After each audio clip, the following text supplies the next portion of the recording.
Hello friends, welcome back to active mind.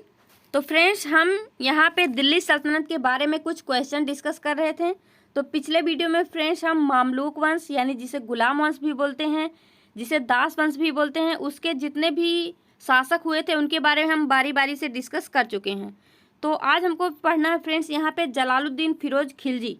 तो friends, क्या हुआ जब उसके जो गुलाम वंश के लास्ट शासक थे, जो हमारे थे कैकुबाद क्यूमर्स थे, उनकी हत्या करने के बाद जलालुद्दीन फिरोज खिलजी ने उनकी हत्या करने के बाद खिलजी वंश की स्थापना की। तो फ्रेंड्स, अब हम पढ़ेंगे जलालुद्दीन फिरोज खिलजी के बारे में। इन्होंने क्या क्या किया, कब कब कैसे किया। तो चलिए देखिए, सबसे पहला क्वेश्चन है 13 जून 1290 ईस्वी को खिलजी वंश की स्थापना की किसने की। तो वो थे फ्रेंड्स जलालुद्दीन फिरोज खिलजी। तो इसको आप ध्यान रखना, कभी कभी ऐसे पूछ रहा है तो उसमें देखो अलाउद्दीन खिलजी, बख्तियार खिलजी ऐसे करके देता ऑप्शन, तो हम कंफ्यूज हो जाते हैं। लेकिन याद रखना, खिलजी वंश का सबसे पहला शासक था जलालुद्दीन फिरोज खिलजी, और इसने ही खिलजी वंश की स्थापना की थी।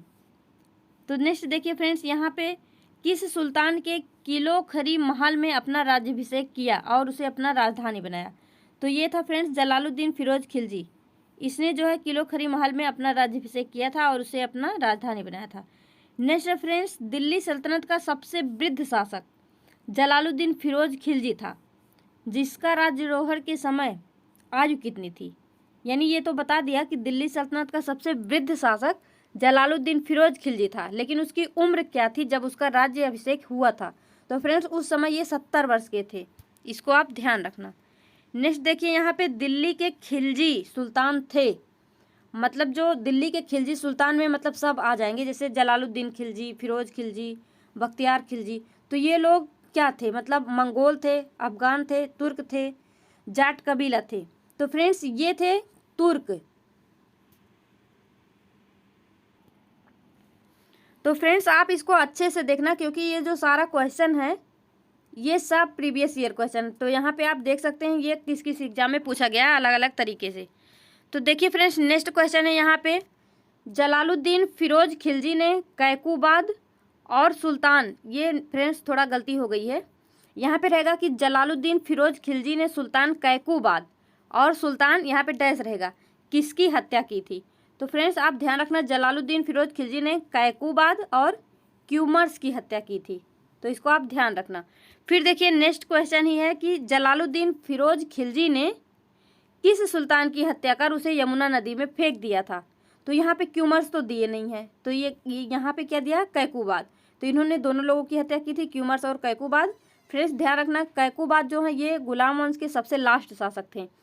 तो इनकी हत्या करने के बाद जलालुद्दीन फिरोज खिलजी ने खिलजी वंश की स्थापना की थी। तो इसको आप ध्यान रखना।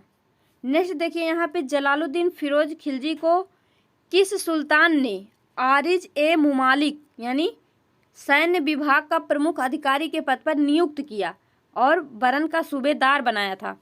तो देखिए फ्रेंड्स, यहाँ पे इनको आरिज ए मुमालिक यानी सैन्य विभाग का प्रमुख अधिकारी कैकुबाद ने बनाया था, लेकिन हुआ क्या नतीजा, इन्हीं की हत्या कर दिया उसने। तो इसको आप ध्यान रखना, कैकुबाद। नेक्स्ट देखिए फ्रेंड्स, दिल्ली के सुल्तान का पद संभालने से पहले फिरोज खिलजी यानी जलालुद्दीन फिरोज खिलजी ने किस सुल्तान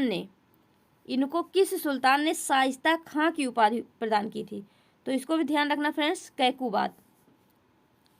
अब देखिए, यहाँ पे जलालुद्दीन फिरोज खिलजी ने अपने ज्येष्ठ पुत्र इख्तियारुद्दीन को कौन सी उपाधि प्रदान किया था। तो ये फ्रेंड्स उनको दिया था खाने खाना की उपाधि, खाने खाना। और फिर यहाँ पे है कि जलालुद्दीन फिरोज खिलजी ने अपने दूसरे पुत्र को मुल्तान का सूबेदार बनाकर उसे कौन सी उपाधि दिया था। तो वो था फ्रेंड्स अरकली खां। तो ध्यान रखना फ्रेंड्स, जो इनका बड़ा पुत्र था उनको दिए थे खाने खाना की उपाधि, और जो इनका छोटा पुत्र था, दूसरा पुत्र, उनको दिए थे अरकली खान की उपाधि। तो इसको आप ध्यान रखना।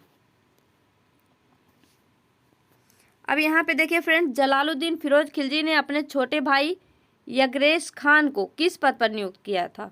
तो इसको आप ध्यान रखना, आरिज ए मुमालिक यानी सैन्य विभाग का प्रमुख अधिकारी। इसको आरिज ए मुमालिक किसने बनाया था, कैकुबाद ने। लेकिन जलालुद्दीन फिरोज खिलजी ने किसको बनाया, यगरेश खान, जो कि इनका छोटा भाई था, उनको बनाया था।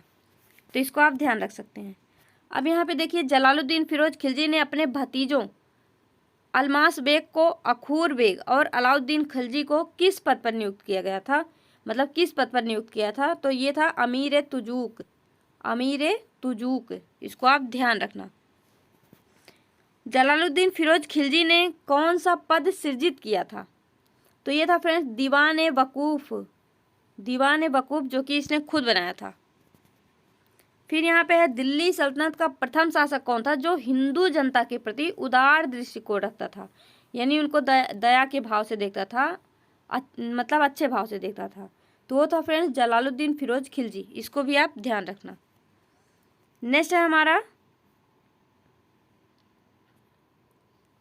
यहाँ पे देखिए फ्रेंड्स जलालुद्दीन फिरोज खिलजी की आज्ञा से, यहाँ पे डैश रहेगा, मतलब किसको, एक दरवेश को, मतलब किस नाम के एक दरवेश को केवल राजद्रोह के संदेह पर फांसी दे दी गई। मतलब यहाँ पे कंफर्म नहीं था कि उसने राजद्रोह किया कि नहीं, लेकिन यहाँ पे क्या हुआ, इन्होंने उसको केवल संदेह में फांसी दे दी थी। तो वो थे फ्रेंड्स सिद्दी मौला। देखो यहाँ पे हाजी मौला दिया, पर कंफ्यूज नहीं होना, सिद्दी मौला थे। नेक्स्ट हमारा मलिक छज्जू, जो गयासुद्दीन बलबन का भतीजा था, उसे सुल्तान जलालुद्दीन फिरोज खिलजी ने कहाँ का सूबेदार नियुक्त किया गया था?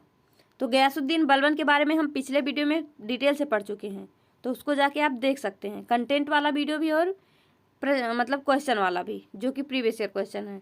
तो यहाँ पे देखिए फ्रेंड्स मलिक छज्जू जो गयासुद्दीन बलबन का भतीजा था, उसे सुल्तान जलालुद्दीन फिरोज खिलजी ने कहाँ का सूबेदार बनाया था? तो कड़ा मानिकपुर। तो इसको फ्रेंड्स ध्यान रखना आप, कड़ा मानिकपुर का सूबेदार।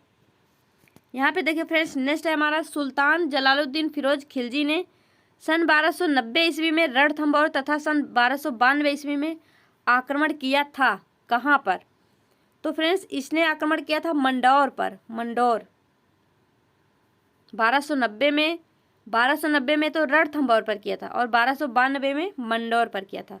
ये फ्रेंड्स एक समय में देवगिरी पर भी किया था आक्रमण, तो इसको भी आप ध्यान रखना। अब यहाँ पे देखिए अमीर खुसरो ने जलालुद्दीन खिलजी के सैनिक अभियानों का वर्णन अपनी किस रचना में किया है? तो फ्रेंड्स अमीर खुसरो एक रचनाकार थे, ये तो आपको पता ही होगा, लेकिन अब यहाँ पे पूछ रहा कि इनकी कौन सी रचना है जिसमें जलालुद्दीन खिलजी के सैनिक अभियानों का वर्णन किया गया है? तो उसका नाम है फ्रेंड्स मिफ्ता उल फुतूह, मिफ्ता उल फुतूह। तो इसको आप ध्यान रखना।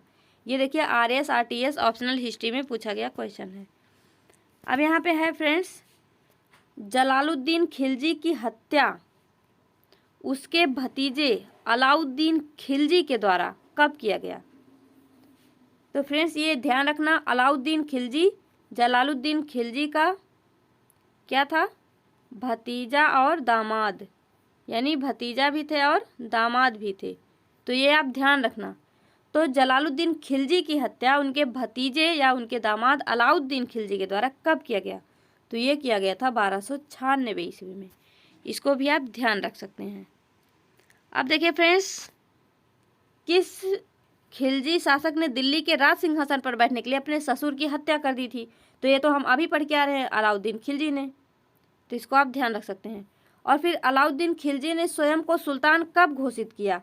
तो ये फ्रेंड्स 19 जुलाई 1296 को घोषित कर दिया था, लेकिन अभी ये सिंहासन पर बैठा नहीं था। तो नेक्स्ट क्वेश्चन हमारा, अलाउद्दीन खिलजी विधिवत रूप से सिंहासन पर कब बैठा था? तो ये बैठा था फ्रेंड्स 20 अक्टूबर 1296 ईस्वी में। तो फ्रेंड्स इस वीडियो में हम यहीं तक डिस्कस करते हैं, बाकी का डिस्कस करेंगे अपने नेक्स्ट वीडियो में। आप इतना क्वेश्चन तैयार करिए। तब तक के लिए all the best, be happy, B